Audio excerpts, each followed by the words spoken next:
Você já parou para pensar que a sua empresa pode estar pagando impostos a mais? O nosso sistema tributário é bem complexo e é comum as empresas pagarem mais do que o devido. Saiba que é possível recuperar os valores dos últimos 5 anos e reforçar o seu caixa. A Fortus Tax é especialista no assunto e já ajudou muitas empresas nos seus 18 anos de atuação. E o mais importante, você só paga pelo serviço depois que o dinheiro estiver na sua conta. Fortus Tax. Pagar o justo é o nosso forte.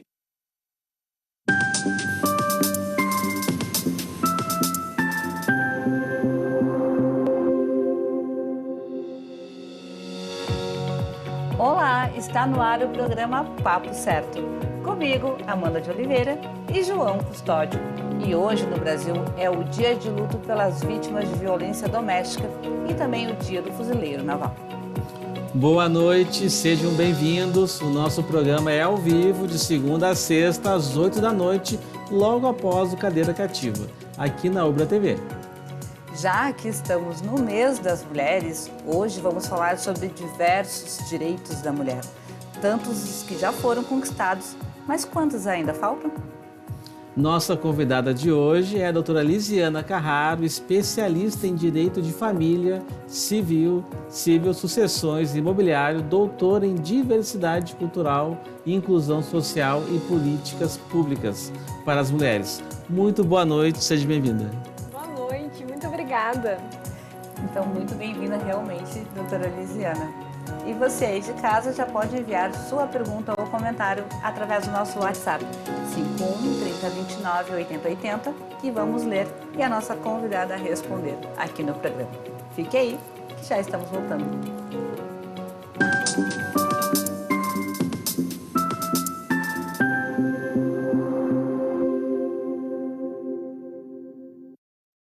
Tá difícil encontrar o profissional certo para a sua empresa? Precisa de alguém detalhista para aquela vaga no financeiro? Quem sabe um criativo para o marketing? Ou ainda, alguém focado em resultados? A Fortus RH utiliza técnicas de seleção e processos estruturados, realizando entrevistas, aplicando provas e testes específicos. Tudo isso para buscar a pessoa certa para a vaga certa. Fortus RH. Conectar pessoas é o nosso forte.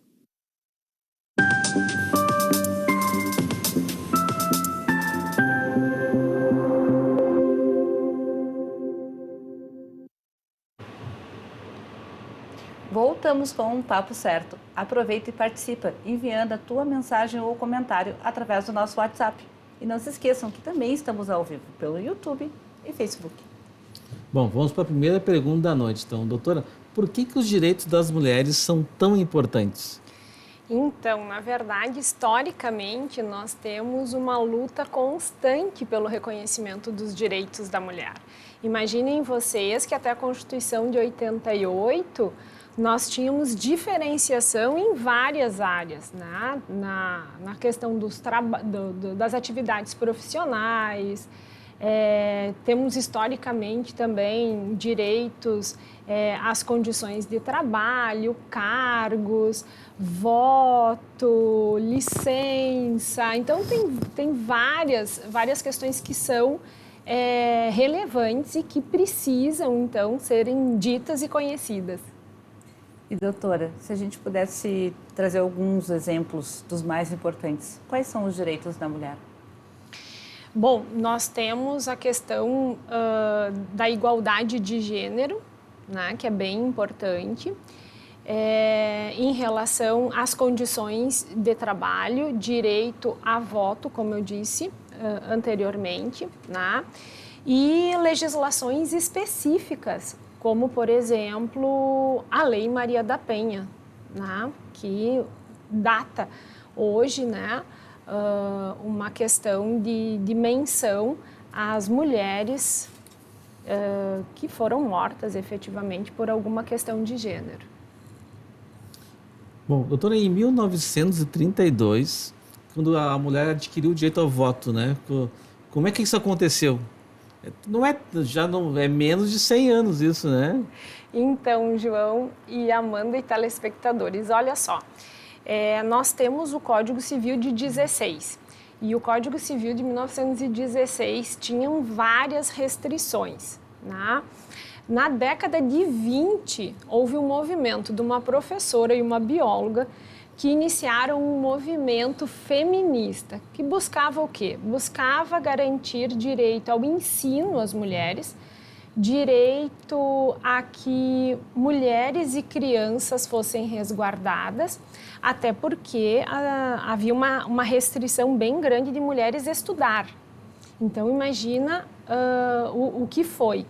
E sem contar que elas não tinham participação política nenhuma. Então, na década de 20, começou esse movimento, onde então houve a conquista do direito ao voto efetivamente na década de 30. Falando mais um pouco sobre as conquistas das mulheres, em 1977, então, as mulheres tiveram direito ao divórcio direto em cartório. Como que era antes? Ai, Amanda, então, na verdade, de novo, né, nós tínhamos ainda a vigência do Código Civil de 1916, que foi reformado na Constituição de 88 e posto, né, a nova versão apenas em 2002. A trajetória das conquistas das mulheres até 77, na lei do divórcio, foi antecipada, teve um evento antes que foi o Estatuto da Mulher Casada. Vocês imaginem que as mulheres não podiam negociar, não podiam ser sócias nem donas de empresa, não podiam trabalhar. Elas dependiam da autorização dos maridos, dos esposos, para poder praticar atos. Mas em 77, isso não podia ser sócio das empresas até... 77. Até o Estatuto da Mulher Casada, na década de 60, não podia. De 60 a 70, a gente teve um projeto de lei para que fosse possibilitado o divórcio. Por quê? Porque até então, as mulheres e os homens que não queriam mais viver juntos, eles faziam uma separação de corpos, o que na época se chamava desquite. Tinha uma influência muito grande da igreja, óbvio, né? Porque todos, mesmo que não tenham casado no religioso, já ouviram falar uma passagem bíblica que diz, né, até que Deus os separe, né? Então, vão ficar juntos até que Deus os separe. Até a morte, né? Até a morte, exatamente. Então, o Estatuto da Mulher Casada, na década de 60, já veio trazer alguns ganhos para essa mulher e, efetivamente, em 77, com o divórcio, aí sim houve a possibilidade de esse casal voltar ao status coante, que a gente chama, que é como se fosse solteiro, para que pudesse casar de novo. Até ali, Amanda e João, olha só, todos os relacionamentos havidos até a lei do divórcio era denominado concubinato. E os filhos havidos fora dessa relação, mesmo que separados de corpos, eram considerados ilegítimos. Ilegítimos. Logo, não poderiam participar da sucessão. Então, era bem diferente mesmo.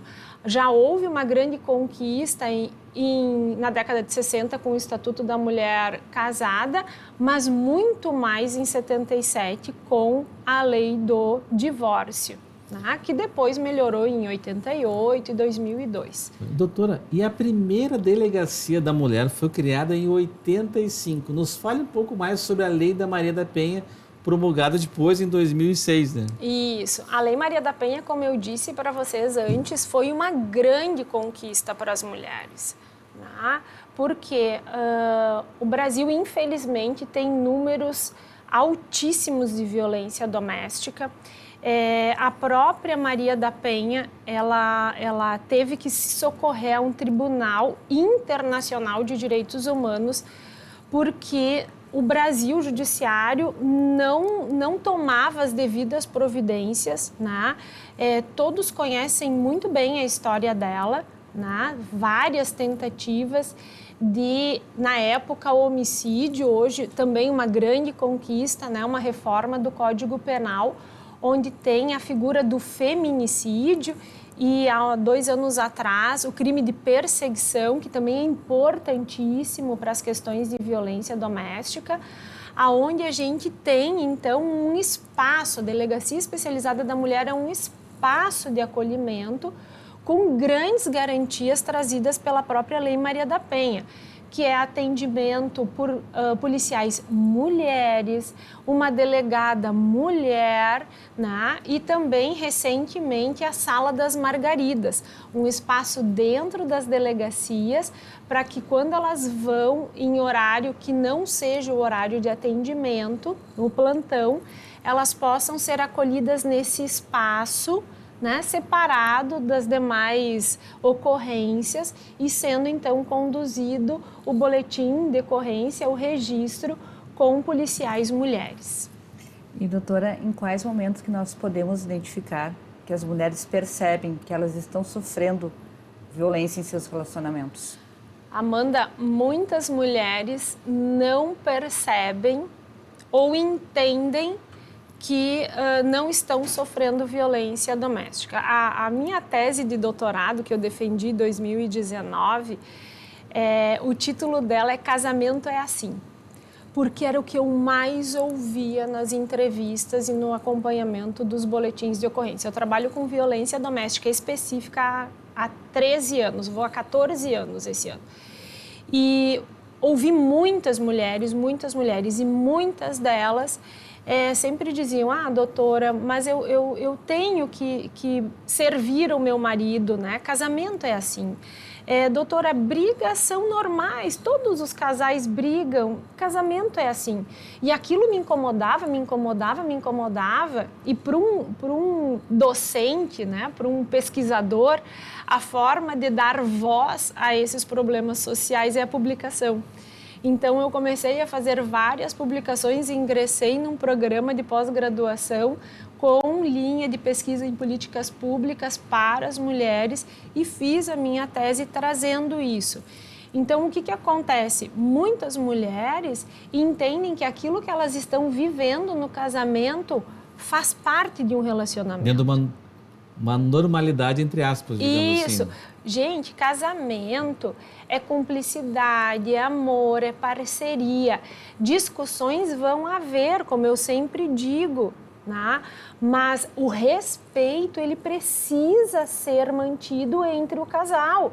Ninguém é obrigado a concordar com a posição do outro, mas dali a ofender, humilhar, agredir, ameaçar, tem uma grande diferença. Realmente, doutora. Eduardo, quais são os principais medos das mulheres em se divorciar? Então, João e Amanda, o que eu mais ouço eu posso perder os meus filhos, a guarda dos meus filhos? Como eu vou fazer para me manter se eu me separar? Doutora, eu posso sair de casa? Eu não vou perder os meus direitos? Isto é recorrente, são as dúvidas mais comuns. E eu digo assim, de uma forma bem tranquila, a todas as mulheres que estão nos ouvindo aqui. Gente, abandono de lar, que é uma das grandes ameaças, você vai perder tudo, não existe. Tá? Abandono de lar é um tipo específico para efetivamente quando a pessoa some, não quando a pessoa está querendo se separar, se divorciar ou dissolver a união estável. Tá?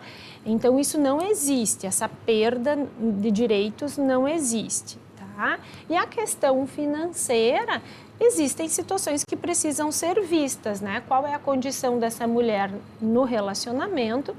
E as crianças, elas sempre vão ter direito a alimentos, tá? Então, isso também pode ficar tranquilo.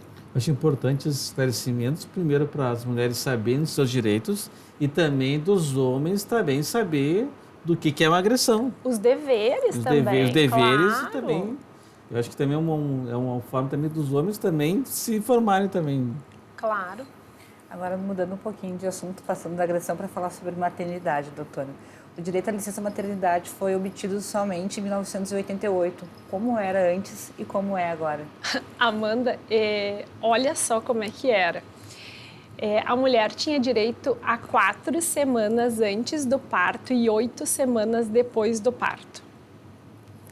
Então, nós temos um ganho ali, historicamente falando, né, remetendo ainda à primeira pergunta, né, porque é importante nós sabermos os nossos direitos como mulheres, porque hoje, por exemplo, nós temos várias garantias, né? Nós temos a licença maternidade, que vai de 4 meses a 6 meses, sendo que o 5º e o 6º mês é negociado com as empresas, né? E sem contar a questão da estabilidade retornando da licença maternidade. E isso... Não tinha antes estabilidade? Não. Era somente aquele período e pronto. A Constituição de 88, para todos aqui que estão nos ouvindo, é um marco importantíssimo para a questão dos direitos civis e sociais. Então, a Constituição de 88 é riquíssima em relação a direitos e garantias. Perfeito, então. O papo está muito bom, mas nós vamos fazer um breve intervalo de 30 segundinhos e já voltamos. Fiquem aí com a gente.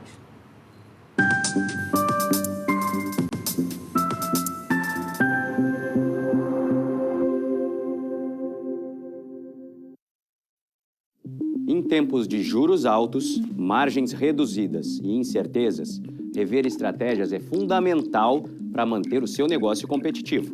Esse cenário exige planejamento e organização financeira. Nessas horas, qualquer ajuda é bem-vinda, mas a ajuda de um especialista é necessária. A Fortus Consulting conhece na prática e tem as soluções adequadas para cada situação. Fortus Consulting. Melhorar os seus resultados é o nosso forte.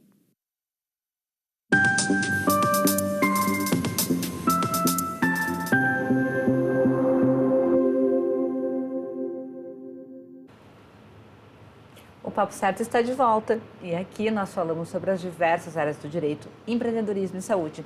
E eu te convido a nos seguir nas redes sociais e enviar sua pergunta ou comentário pelo nosso WhatsApp 51 3029 8080. Doutora, e agora falando sobre pensão alimentícia. Quando é que a mulher tem direito à pensão alimentícia? João, muito importante esse questionamento. Muitas mulheres trazem isso, né, essa dúvida em relação aos alimentos. Hoje os alimentos eles são concedidos às mulheres, principalmente que estão fora do mercado de trabalho, geralmente concedidos a mulheres de mais de 60 anos que têm aquela característica de terem ficado 30, 40 anos em casa, cuidando dos filhos, se dedicando às atividades do lar e dando, importantíssimo, dando suporte para que o marido pudesse construir o patrimônio. E isso eu destaco com muita relevância. Muitas mulheres trazem, doutora, eu não trabalhei e ele diz que eu não tenho direito ao patrimônio. Na verdade, eu digo a elas, ele só conseguiu fazer isso porque você estava dando suporte, né? Organizando a casa, administrando as despesas do lar e cuidando das crianças. Ainda fazendo um adendo, doutora, ainda mais as mães que também deixam de trabalhar porque têm os filhos com deficiência. Sim, sim, e é um nicho enorme, né? Hoje, cada vez mais dando visibilidade, principalmente a essa questão da inclusão, né? E a dificuldade que essas famílias, e eu trago famílias aqui, né? De terem a garantia de escola, de acessibilidade, porque a gente está falando de várias questões, né? Não só que tem se ouvido mais, né? Que é a questão do autismo, dessas questões pontuais, mas a gente tem também questões de mobilidade, então a necessidade de escolas se adaptarem a cadeirantes, né? E tem várias famílias que têm crianças dentro desse dessas necessidades. E, doutora Lisiane, também tem casos em que a mulher até queria trabalhar, mas o homem não deixou, né? Ah, sim. Ah, sim. Sim. E essa é uma das formas de violência, né? A chamada violência patrimonial, né? Que é uma forma de comando, de controle, né?